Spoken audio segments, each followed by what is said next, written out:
हिवाळी अधिवेशनाचा 5वा दिवस नागपूरमध्ये सुरू आहे। विधानसभेमध्ये सत्ताधारी आणि विरोधी पक्षांचे आमदार 293व्या प्रस्तावावर भाषण करतायत। आज सरकारकडून या भाषणांवर प्रत्युत्तर दिलं जाणार असून आरोप प्रत्यारोपाची शक्यता आहे। यावेळी अशासकीय ठराव चर्चेमध्ये येतील आणि यामुळे सरकारला त्यांना मागे घेण्यासाठी मोठी कसरत करावी लागेल। दरम्यान उद्धव ठाकरे आजही विधानसभेमध्ये उपस्थित राहणार असून राज्यामधल्या राजकीय विषयांवर आणि शेतकऱ्यांच्या मुद्द्यावर पुन्हा एकदा ते भाष्य करतील। तसेच विरोधी पक्षनेते पदासाठी उद्धव ठाकरे आणि महाविकास आघाडी आमदार विधानसभा अध्यक्षांना भेटणार का, तसेच मुख्यमंत्र्यांशी चर्चा करणार का, हे पाहणं महत्त्वाचं असेल। हिंदुत्वावरून पुन्हा एकदा ठाकरे विरुद्ध भाजप असा सामना पाहायला मिळतोय। भाजपची साथ सोडून काँग्रेससोबत युती करणाऱ्या उद्धव ठाकरेंना हिंदुत्वाच्या मुद्द्यावरून भाजप नेते नेहमीच टार्गेट करतात। हिंदुत्वावरून टीका करणाऱ्या भाजपला उद्धव ठाकरेंनी जोरदार प्रत्युत्तर दिलंय। अमित शहा, भाजप आणि संघाने आम्हाला हिंदुत्व शिकवण्याची गरज नाही, असं थेट उद्धव ठाकरे म्हणालेत। सोबतच अमित शहांचा किरण रिजिजूंसोबतचा जेवताना फोटो दाखवत उद्धव ठाकरेंनी भाजपला काही सवाल केलेत। किरण रिजिजू गोमांस खातात हे त्यांनी स्वतःहून सांगितलंय, तर गोमांस खाणाऱ्या रिजिजूंसोबत जेवताना शहांचं हिंदुत्व कुठे गेलं होतं, असा सवाल उद्धव ठाकरेंनी केलाय।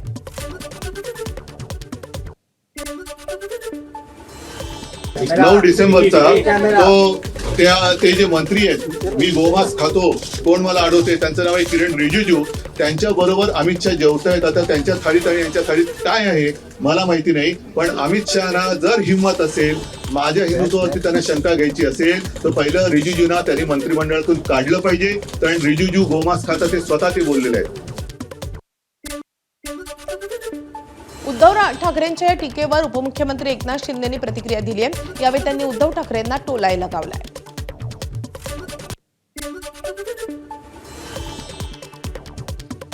दरम्यान अमित शहांच्या हिंदुत्वावर सवाल करणाऱ्या उद्धव ठाकरेंना मंत्री गिरीश महाजनांनी प्रत्युत्तर दिलंय। उद्धव ठाकरेंना बोलबच्चन गिरीशिवाय पर्यायच राहिलेला नाही, अशी टीका गिरीश महाजनांनी केली आहे। तर उद्धव ठाकरेंनी जरा जपून बोलावं असा सल्लाही महाजनांनी दिलाय। तर काय होतास तू, काय झालास तू, असा पलटवारही महाजनांनी केलाय।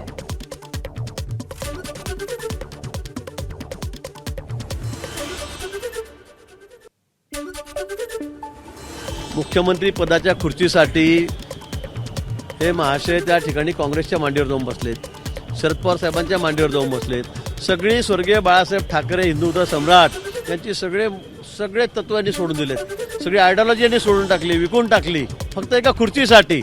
आणि आज बघा त्यांच्यावर काय दिवस आलेले। भाजपचे प्रदेशाध्यक्ष रवींद्र चव्हाण आणि शिवसेनेचे मुख्य नेते एकनाथ शिंदे यांच्यामध्ये आगामी महापालिका निवडणुकीमध्ये युतीच्या अनुषंगाने बैठक झाली आहे। उपमुख्यमंत्री एकनाथ शिंदे यांचं नागपुरातलं निवासस्थान असलेल्या देवगिरी बंगल्यावर त्यांची आणि रवींद्र चव्हाणांची बैठक पार पडली आहे। आगामी पालिका निवडणुका महायुती म्हणून लढण्याबाबत सकारात्मक चर्चा या बैठकीमध्ये झाली आहे। स्थानिक पातळीवर जागा वाटपाचा फॉर्म्युला ठरवण्यासाठी चर्चा सुरू होणार असल्याचं कळतंय। तसेच दोन्ही पक्ष स्थानिक पदाधिकाऱ्यांची एक कमिटी स्थापन करणार असल्याची देखील सूत्रांची माहिती आहे। महापालिका निवडणुकांसाठी आमचं ठरलंय, महापालिका निवडणुका आम्ही एकत्र लढू आणि जिंकू देखील, तर आम्ही एकत्रित येऊन महापालिका निवडणुकांमध्ये महाविकास आघाडीला पराभूत करू, असा निर्धार शेलार यांनी व्यक्त केलाय। आमचंही ठरलंय, पुन्हा सांगतो आमचंही ठरलंय, महायुतीमध्ये आम्ही निवडणूक लढवणार आहोत। राज्यभरातल्या सगळ्या महानगरपालिकांच्या निवडणुकीत एकत्रित लढू, एकत्रित जिंकू आणि महाविकास आघाडीला एकत्रित पराभूत करू। केवळ महापालिका निवडणुकाच नाही तर जिल्हा परिषदांच्या निवडणुकाही एकत्र लढवल्या पाहिजेत, असं वक्तव्य केलेले आमदार निलेश राणे यांनी। या निर्णयामुळे आनंद आणि समाधान आहे, नेते ठरवतील ते मान्य करावं लागेल, असंही राणेंनी म्हटलंय। चांगली गोष्ट आहे, आम्ही तेच सांगत होतो पूर्वीपासून, आणि हा फॉर्म्युला ठरला आपल्याकडून मला कळतंय। हे सगळीकडेच झालं पाहिजे, नुसतं महानगरपालिका नाही, त्यानंतर जिल्हा परिषदा पण आहेत। जे आम्ही सातत्याने सांगतोय की महायुतीमध्ये आपण लोकसभा लढलो, विधानसभा लढलो, तर सगळ्याच निवडणुका महायुतीमध्ये लढल्या गेल्या पाहिजे। ठाणे आणि नवी मुंबईसह सर्वच महापालिका युती म्हणून लढवल्या पाहिजेत।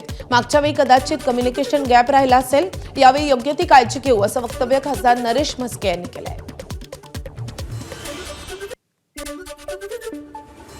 तुमचं पहिल्यापासून म्हणणं आहे की लोकसभा आपली युतीमध्ये लढली, विधानसभा युतीमध्ये लढली, तर ठाणे महानगरपालिका असेल कुठल्याही महानगरपालिका नगरपालिका युतीमध्ये लढल्या पाहिजेत आणि तशा पद्धतीची युती त्या ठिकाणी होईल असं मला वाटतं. ठाण्यामध्ये काल ठाकरेंची सेना आणि मनसेची महत्वाची बैठक पार पडली आहे. यामध्ये ठाण्यामधल्या 6 आणि पालघरमधील 1 अशा एकूण 7 महापालिकांच्या निवडणुकीबाबत चर्चा झाली आहे. यामध्ये जागा वाटप आणि इतर महत्वाच्या प्रश्नांवरही चर्चा झाल्याची माहिती आहे. या बैठकीला ठाकरेंच्या सेनेचे नेते विनायक राऊत, राजन विचारे, विलास पोतनीस तर मनसेकडून अविनाश जाधव, अभिजित पानसा आणि राजू पाटील उपस्थित होते.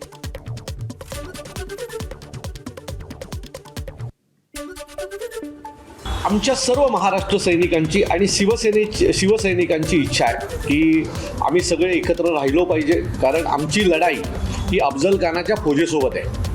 त्याच्यामुळे सर्वच महाराष्ट्र सैनिक शिवसैनिकांची इच्छा आहे आम्ही सगळे एकत्र राहिलो पाहिजे. आघाडीतल्या घटक पक्षांची इच्छा आहे, काँग्रेसचे इथले जिल्हाध्यक्ष असतील, जितेंद्र आव्हाड साहेब असतील, सगळ्यांचीच इच्छा आहे की जर यांना सामोरे जायचं असेल तर सगळ्यांनी एकत्र जावं लागेल. पण याच्या बाबतीतला जो पूर्ण निर्णय तो सन्माननीय राजसाहेब उद्धवसाहेब घेतील आणि जो काही खाली आदेश येईल त्या पद्धतीने आमच्याकडनं त्याची अंमलबजावणी होईल. ठाकरेंची शिवसेना आणि मनसे महापालिकांच्या निवडणुका एकत्र लढणार अशी घोषणाच ठाकरेंच्या सेनेचे नेते विनायक राऊत यांनी केली आहे. जर महाविकास आघाडीमधल्या पक्षांना वाटलं तर त्यांना सोबत घेऊ असे राऊत म्हणाले. मात्र अद्याप युतीबाबत उद्धव ठाकरे आणि राज ठाकरेंनी कुठलीही अधिकृतरित्या घोषणा केलेली नाहीये.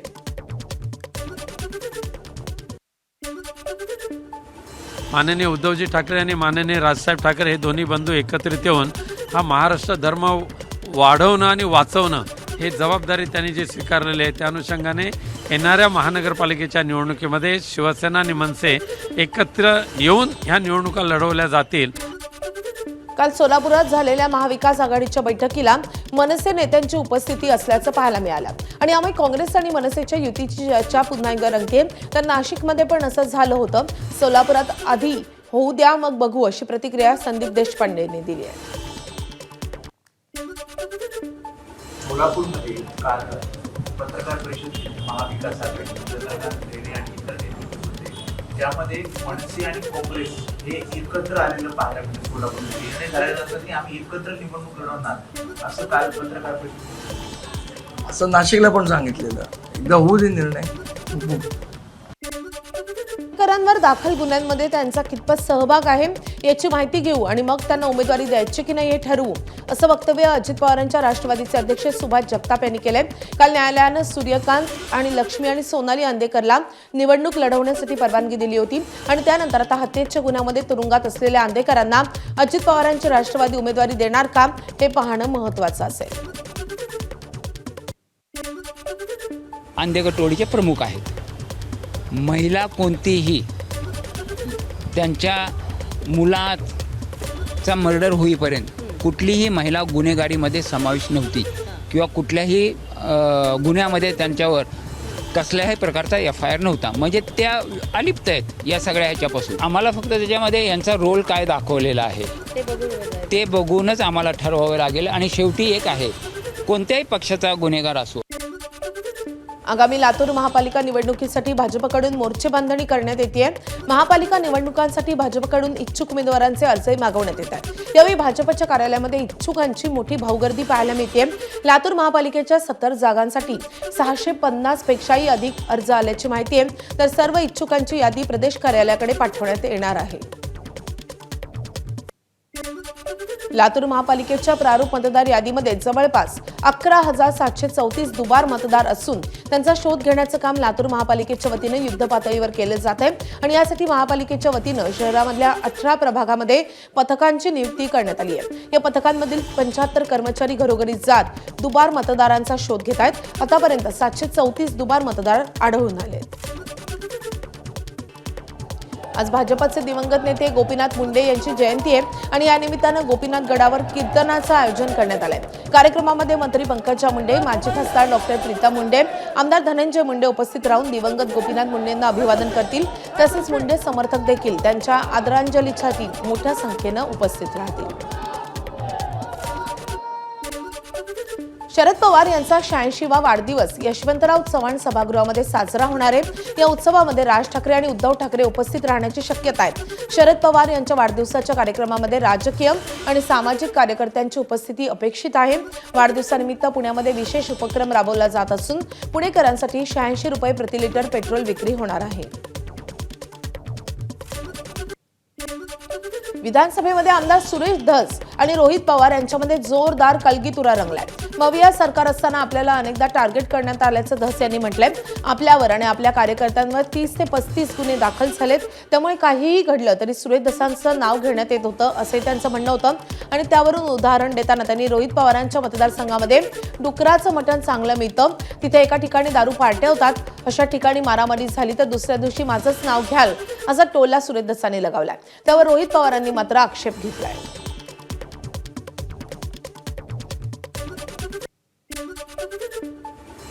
अध्यक्ष महोदय, जयंत पाटील जे सांगतायत ते काही लोक अहिल्यानगरच्या रोहितदादा पवारांच्या मतदारसंघामध्ये कुठंतरी स्पेशल डुकराचं मटण भेटतं, त्या ठिकाणी दारूच्या धंद्यावरती आणि डुकराचं मटण मिळतं, तिथं कुणाच्या तरी मारामाऱ्या झाल्या की लगेच दुसऱ्या दिवशी चालू करायचं। सुरेश धस यांनी हाणमार केली। अध्यक्ष महोदय, जामखेड ही भूमी पुण्यश्लोक अहिल्यादेवी होळकरांची जन्मभूमी आहे। संत श्री गीते बाबांची ते कर्मभूमी आहे, संत श्री सीताराम बाबांची कर्मभूमी आहे। आणि इथं बोलत असताना धस साहेबांनी जो उल्लेख केला कुठल्या तरी मटणाचा, हा उल्लेख ते सुद्धा डुकराचं मटण हे अयोग्य आहे। उदाहरण द्यायचं असेल तर काल्पनिक कुठेही द्या, मतदारसंघाचं नाव घेऊन तुम्ही तुमचं कुठला विषय लपवण्याचा नाही तर त्याला पाठीमागे टाकण्याचा प्रयत्न कृपा करून होऊ नये। आणि हे जे काय बोललेत माझ्या मतदारसंघाबद्दल, तर ते जे काय आलं असेल ते डिलीट करावं अशी मी आपल्याला मागणी करतो। हिवाळी अधिवेशनामध्ये सरकारनं 75,000 कोटींच्या पुरवणी मागण्या मान्य केल्यात। मात्र याच पुरवणी मागण्यांवरून आता शिवसेना आमदार निलेश राणे यांनी नाराजी व्यक्त केली आहे। महाराष्ट्राला एक नियम आणि कोकणाला दुसरा नियम असं काम, असा सवाल त्यांनी उपस्थित केलाय। ऑक्टोबर महिन्यामध्ये कोकणात अतिवृष्टी झाली, मात्र त्याची कुठेही नोंद कुठे नाही, आम्ही कुणीकडे मदत मागायची असा सवालही त्यांनी केलाय। तर कोकणात पाऊसच पडतो म्हणून मागत नाही काम, असा निकष कसा, असा सवालही त्यांनी उपस्थित केलाय। NDRFच्या नॉर्मप्रमाणे आम्ही जिरायत शेतीमध्ये पडतो आणि तेव्हा त्या हेडखाली आम्हाला मिळालेले पैसे प्रति हेक्टरी फक्त 8,777 रुपये। हा कोकणावर आपण अन्याय करतोय का? सर्वात महत्त्वाचं पीक कुठलं तर आमचं भात शेती, त्याच्यामध्ये आम्ही जर प्रति हेक्टर महाराष्ट्राला एक नियम आणि कोकणाला एक नियम। नवी मुंबईमधल्या वाशी येथील महापालिकेच्या रुग्णालयामध्ये उपचारांसाठी आलेल्या रुग्णांच्या जीवाशी खेळ चालू असल्याचा आरोप होतोय। या रुग्णालयामध्ये रुग्णांवर योग्य उपचार केले जात नसून त्यांचे हेळसांड होत असल्याचा दावा करण्यात येतोय। एका महिलेवर सिझेरियन शस्त्रक्रिया करताना डॉक्टरांकडून चूक झाली होती आणि त्यामुळे 2 दिवसांमध्ये तिच्यावर 3 वेळा शस्त्रक्रिया करण्यात आली आहे। त्यात मोठा रक्तस्राव झाला। अन्य एका महिलेवर बाळ न होण्यासाठीची शस्त्रक्रिया करायची होती, तर त्या महिलेची अन्ननलिकाच बंद करण्यात आली आणि त्यामुळे त्या महिलेला खासगी रुग्णालयामध्ये धाव घेऊन आपला जीव वाचवावा लागला। आणि त्यामुळे वाशीच्या महापालिका रुग्णालयामध्ये एखाद्या महिलेचा मृत्यू झाल्यावर महापालिका आयुक्त लक्ष देणार का, असा संतप्त सवाल उपस्थित करण्यात येतोय। गेल्या काही दिवसांपासून बदलत्या वातावरणामुळे मुंबईमधल्या हवेची गुणवत्ता खालावत असल्याचं दिसून येते। मुंबईतल्या हवेची गुणवत्ता खालावल्यामुळे मुंबईकरांच्या आरोग्याच्या समस्याही वाढल्यात आणि त्यामुळे महाराष्ट्र प्रदूषण नियंत्रण मंडळ सक्रिय झालंय। महाराष्ट्र प्रदूषण नियंत्रण मंडळाचे अध्यक्ष सिद्धेश कदम यांनी मालाड पश्चिम येथील हवा गुणवत्ता मापन केंद्राला भेट देऊन हवेच्या गुणवत्तेची तपासणी केली आहे। मुंबईमधल्या हजारो जीर्ण झालेल्या सेस इमारती आणि पागडी तत्वावर इमारतींसंदर्भात आगामी महापालिकेच्या निवडणुकीच्या तोंडावर राज्य सरकारनं मोठी घोषणा केली आहे। उपमुख्यमंत्री एकनाथ शिंदेंनी ही घोषणा केली आहे। मुंबईकरांना पागडीमुक्त करून जुन्या इमारतींचा पुनर्विकास करण्यासाठी राज्य सरकारनं हे पाऊल उचललंय। या घोषणेनुसार भाडेकरूंच्या ताब्यात असलेल्या घराच्या क्षेत्रफळा इतकाच FSI म्हणजे सटाई क्षेत्र निर्देशांक करण्यात येईल। भूखंडाच्या मालकीपोटी घरमालकांना मूळ FSI देण्यात येणार आहे। आर्थिकदृष्ट्या दुर्बल घटक आणि अत्यल्प उत्पन्न गटासाठी पागडीधारकांना त्यांच्या क्षेत्राच्या विनाशुल्क पुनर्बांधणीसाठी लागणारा इन्सेंटिव्ह FSI देण्यात येईल। भाडेकरू व घर मालकांमध्ये अनेक खटले लघु न्यायालयामध्ये कोर्टामध्ये प्रलंबित आहे। त्यामुळे पागडी इमारतीच्या पुनर्विकासाला अल्प प्रतिसाद मिळतो आहे आणि त्यामुळे पागडी इमारतींचा सुयोग्य व न्याय्य पुनर्विकास गरजेचा आहे. त्यासाठी भाडेकरू तसेच घरमालकांचा हक्क दोघांचाही अबाधित करणं सुद्धा गरजेचं आहे. आणि त्यामुळे आर्थिक दुर्बल घटकांसाठी व अत्यल्प उत्पन्न गटासाठी EWS आणि LIG फक्त FSI देऊन चालणार नाही. त्यांच्या घरांची विनाशुल्क पुनर्बांधणीच्या खर्चाची तजवीज करणे सुद्धा गरजेचं आहे. आणि त्यामुळे एक स्वतंत्र नियमावली तयार करण्यात येते आहे, ज्यात खालील तरतुदींचा समावेश करण्यात येणार आहे. भाडेकरूंच्या ताब्यातील घरांचे जेवढे क्षेत्रफळ आहे, भाडेकरूंच्या ताब्यातलं घरांचं जेवढं क्षेत्रफळ आहे तेवढा FSI देय करणे आणि त्याचबरोबर मालकांना भूखंडाच्या मालकीपोटी बेसिक FSI देय करणे. तर या बातम्यांसोबतच बुलेटिनमध्ये वेळ झाली एका छोट्याशा ब्रेकची. पाहत राहा ABP माझा. ABP माझा, उघडा डोळे बघा नीट.